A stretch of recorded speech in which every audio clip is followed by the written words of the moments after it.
Every major vacuum cleaner company in the world rejected this invention. Not once, not twice, 5,126 times this man's design failed. Then in 1993, he launched it under his own name. No big advertising budget, no marketing team. Within 2 years, it became the best-selling vacuum cleaner in the United Kingdom. Today, that same brand sells a vacuum for $700. Other companies sell theirs for $70, and people still choose the $700 one. By the end of this video, you will understand the real reason Dyson can charge 10 times more than its competitors. And if you work in marketing, product design, or brand strategy, this lesson applies directly to you. Because James Dyson did not win with better suction. He won with something else. Something almost every marketer forgets to build into their product. Let's go back to where this story begins. It is 1978.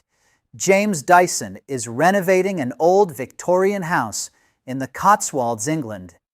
He is using his upright vacuum cleaner, and it keeps losing suction. The bag fills with dust.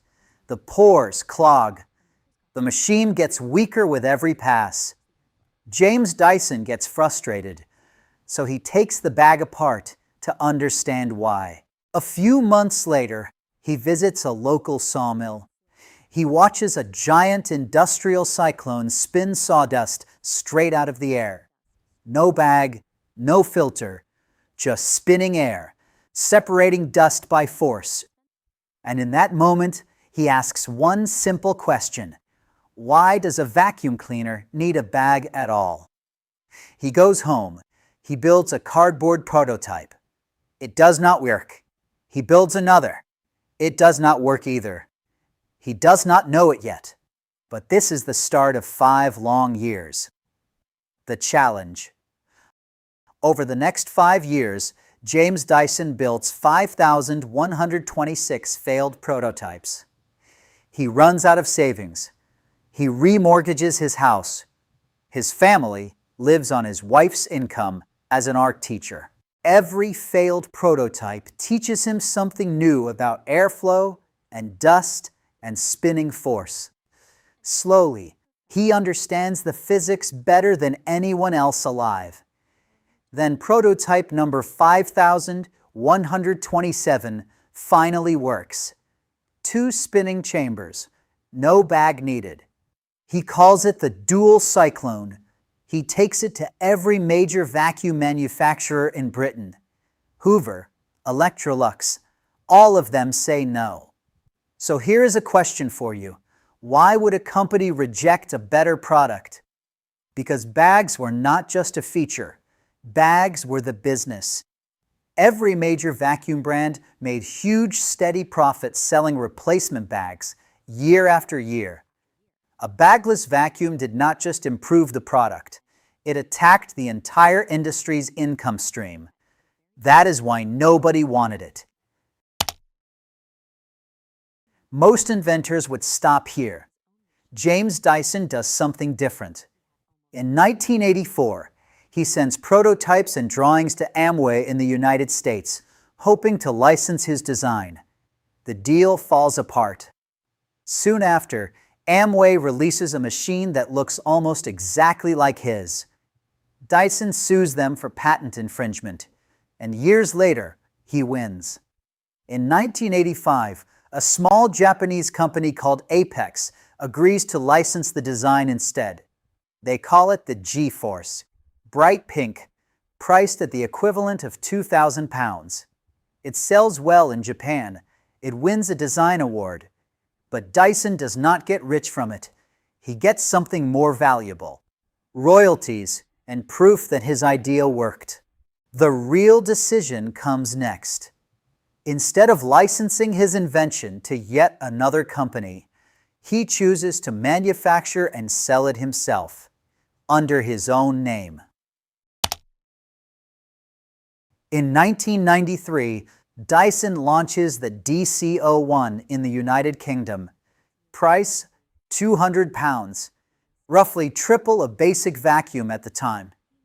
He has almost no advertising budget, but the product does something no vacuum had ever done before. It has a clear plastic bin.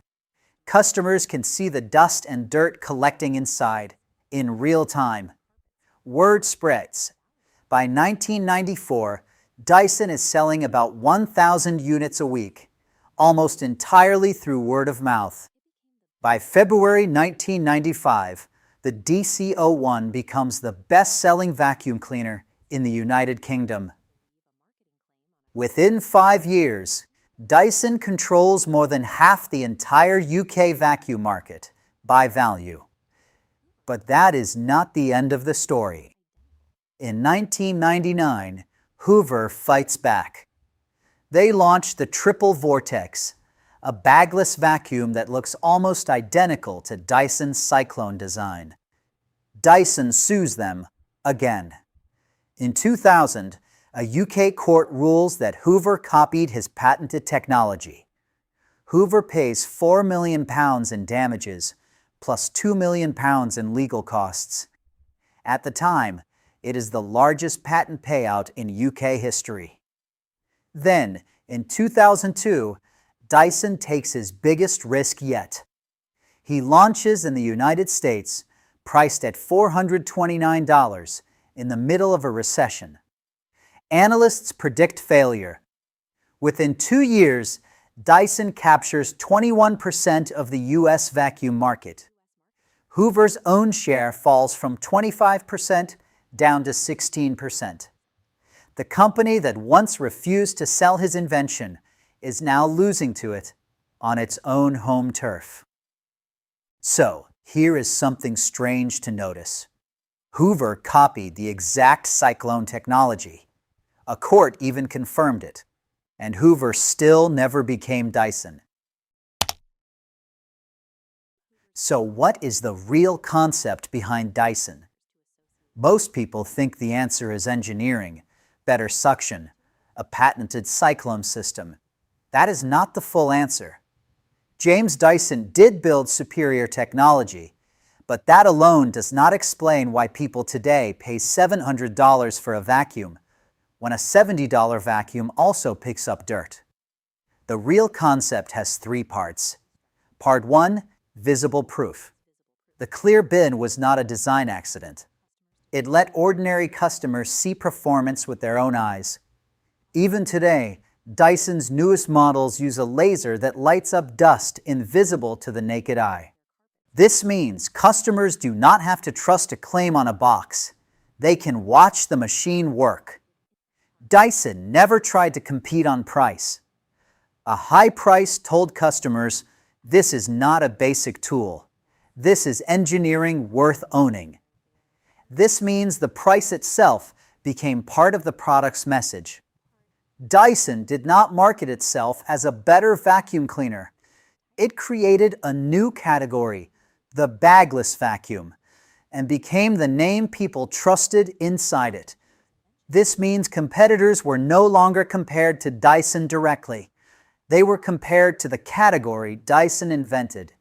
This is also why Dyson could later launch hair dryers, hair stylers, and hand dryers and still charge a premium.